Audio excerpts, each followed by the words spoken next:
संसाधन एवं विकास। संसाधन क्या होता है? प्रत्येक वस्तु जो हमारे लिए उपयोगी होती है उसको हम क्या कहते हैं? संसाधन। जैसे जल है, वायु है, ये हमारे लिए क्या है? संसाधन है, क्योंकि ये हमारे लिए उपयोगी हैं। पेड़ पौधे हैं, चट्टान हैं, धातुएं हैं, ये सब क्या कहलाते हैं? संसाधन। अब हम इन संसाधनों का अगर वर्गीकरण करें तो संसाधन के कौन कौन से प्रकार होंगे? तो पहला है उत्पत्ति के आधार पर संसाधन के प्रकार। उत्पत्ति के आधार पर संसाधन कितने प्रकार के होते हैं? 2 प्रकार के। नंबर 1 जैव संसाधन, नंबर 2 अजैव संसाधन। जैव मतलब जिनके अंदर जीवन पाया जाता है, उनको कौन से संसाधन कहते हैं हम? जैव संसाधन। ठीक है, जिनके अंदर जीवन पाया जाता है उन्हें जैव संसाधन कहते हैं। जैसे मनुष्य, मनुष्य में क्या है? जीवन है। जीवन हम पेड़ पौधे हैं, पेड़ पौधे में जीवन है। हम जीवन कैसे कह सकते हैं? क्योंकि इनमें वृद्धि और विकास हो रहा है और ये क्या है? सांस लेते हैं। नंबर 2 है अजैव संसाधन। जो निर्जीव होते हैं उनको क्या कहा जाता है? अजैव संसाधन। अजैव संसाधन के अंदर क्या आता है? चट्टानें और धातुएं, क्योंकि ना तो इनके अंदर वृद्धि और विकास होता है और ना ही ये सांस लेते हैं। उसके बाद हम संसाधनों का वर्गीकरण करेंगे समाप्यता के आधार पर। समाप्यता मतलब खत्म होने, ठीक है, के आधार पर हम संसाधनों को 2 भागों में बांटते हैं। नंबर 1 है नवीकरण योग्य। नवीकरण मतलब जिसको हम दोबारा से नया बना सकते हैं। इसको हम पुनः पूर्ति योग्य, यानी कि दोबारा से पूर्ति करके प्रयोग करना, संसाधन भी कहते हैं। वे संसाधन जिन्हें भौतिक व रासायनिक प्रक्रियाओं के द्वारा दोबारा से नया बनाया जा सकता है उन्हें क्या कहते हैं हम? नवीकरण योग्य संसाधन। जैसे सौर तथा पवन ऊर्जा, जल ऊर्जा।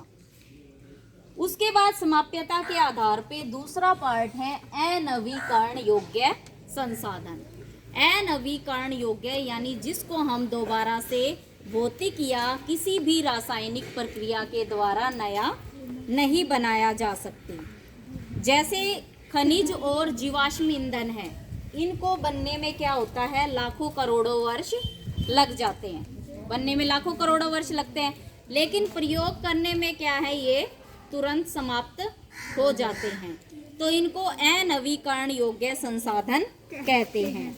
जैसे जीवाश्म ईंधन अचक्रीय है तथा एक बार प्रयोग करने के साथ ही ये खत्म हो जाता है। उसके बाद है स्वामित्व के आधार पर। स्वामित्व क्या होता है? यानी किसी का अधिकार होना किसी चीज के ऊपर। इस आधार पर हम संसाधनों को 4 भागों में बांटते हैं।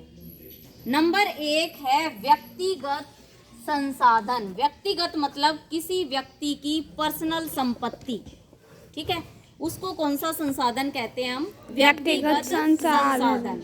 जिसके ऊपर किसी व्यक्ति का निजी स्वामित्व होता है उसको हम क्या कहते हैं? व्यक्तिगत संसाधन। जैसे घर है, क्या बोलते हैं हम? हमारा घर, हमारी स्कूटर, हमारा प्लॉट। तो ये क्या है? व्यक्तिगत संसाधन। नंबर 2 है सामुदायिक संसाधन, जिनके ऊपर किसी समुदाय का अधिकार होता है। जैसे पार्क है, गांव की पंचायती भूमि है जिसको श्यामलात भूमि कहते हैं, उसको क्या कहते हैं हम?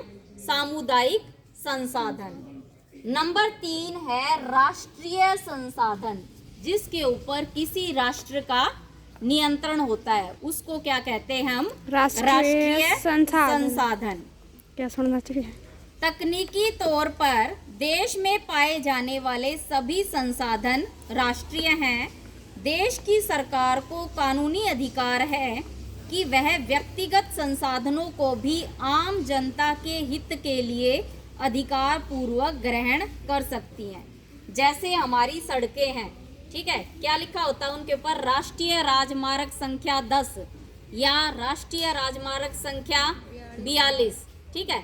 इसका मतलब वो किसकी संपत्ति है? राष्ट्र की। नहरें हैं हमारी, रेलवे है, वो किसकी संपत्ति है? हमारे राष्ट्र की, और वो क्या कहलाते हैं? राष्ट्रीय संसाधन। उसके बाद है अंतर्राष्ट्रीय संसाधन स्वामित्व के आधार पर। अंतर्राष्ट्रीय संसाधन क्या होते हैं? इन संसाधनों पर पूरे विश्व का सार्वभौमिक हक होता है। कोई भी राष्ट्र ये नहीं कह सकता कि ये मेरा है या ये उस देश का है। जैसे किसी भी देश की सीमा से 200 किलोमीटर दूरी पर खुले महासागर किसके उदाहरण है? अंतर्राष्ट्रीय संसाधन की।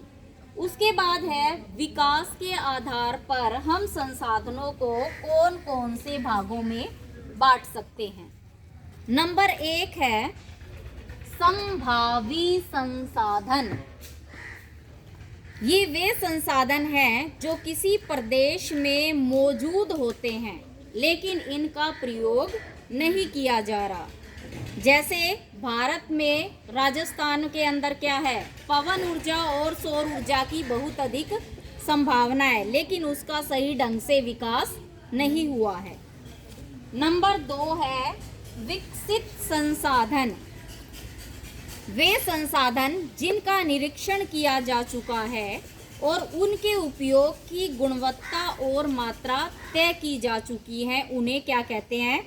विकसित संसाधन। जैसे बॉम्बे हाई में खनिज तेल के भंडारों का विकास हो चुका है। उसके बाद है भंडार। हमारे पास, मनुष्य को पता है कि हमारे पास संसाधन है, लेकिन एक तकनीकी न होने के कारण हम उसका प्रयोग नहीं कर पा रहे हैं। उसे क्या कहते हैं? भंडार। जैसे हमें पता है पानी किससे बना है? हाइड्रोजन और ऑक्सीजन से। हमारे पास हाइड्रोजन भी है और ऑक्सीजन भी है, लेकिन हम उनको मिलाकर पानी नहीं बना सकते। उसके बाद है नंबर 4 पॉइंट पे संचित कोश। यह संसाधन भंडार का ही हिस्सा है जिन्हें उपलब्ध तकनीकी ज्ञान की सहायता से प्रयोग में लाया जा सकता है, लेकिन अभी इनका प्रयोग आरंभ नहीं हुआ है। इनका उपयोग भविष्य में आवश्यकता पूर्ति के लिए किया जा सकता है। जैसे बांधों में जो जल है उनका उपयोग हम भविष्य में कर सकते हैं।